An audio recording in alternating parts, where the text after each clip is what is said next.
Bonjour à tous, on commence cette revue de presse en France avec l'OL. Les Gaunes font la couverture de l'équipe ce mercredi car ils ne sont pas dans une forme olympique. Ils sont à la peine en championnat et en interne, l'atmosphère est lourde. Le journal parle d'une fosse au lion pour qualifier le club et sa direction.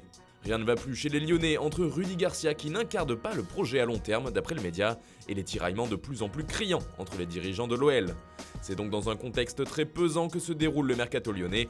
Pour autant, plusieurs dossiers avancent bien à l'image de celui de Lucas Paqueta de l'AC Milan qui est attendu aujourd'hui du côté de Lyon. On part maintenant en Angleterre où se déroulait hier une rencontre entre Tottenham et Chelsea qui a fait couler beaucoup d'encre. Les clubs de Londres s'affrontaient en 8e de finale de Coupe de la Ligue et n'ont pas réussi à se départager dans le temps réglementaire. Le score était alors de 1 partout, mais ce sont finalement les Spurs qui ont pris l'avantage au tir au but.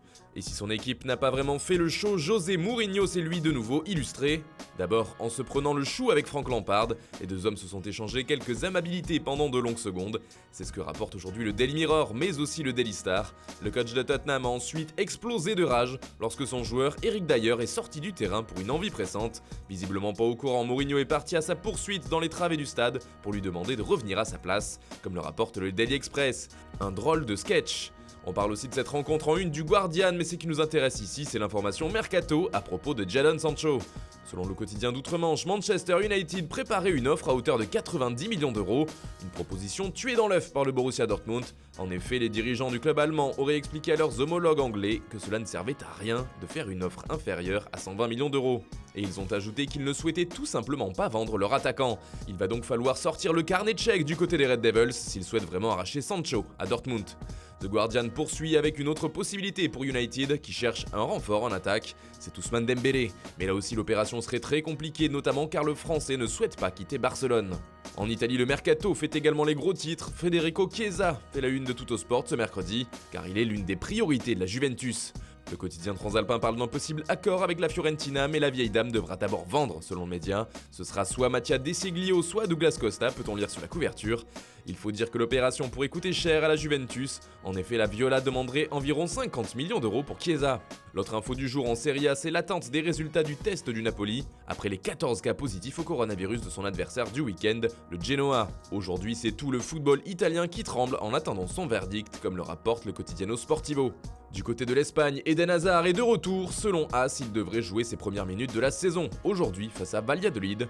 Un second essai pour le quotidien, qui explique qu'après une première année marquée par la frustration et les blessures, le Belge va pouvoir rebondir. Ce dernier fait d'ailleurs aussi la une de Marca en compagnie de Marco Asensio. Tous deux ont décroché une présence dans la liste de Zinedine Zidane pour la rencontre de ce mercredi.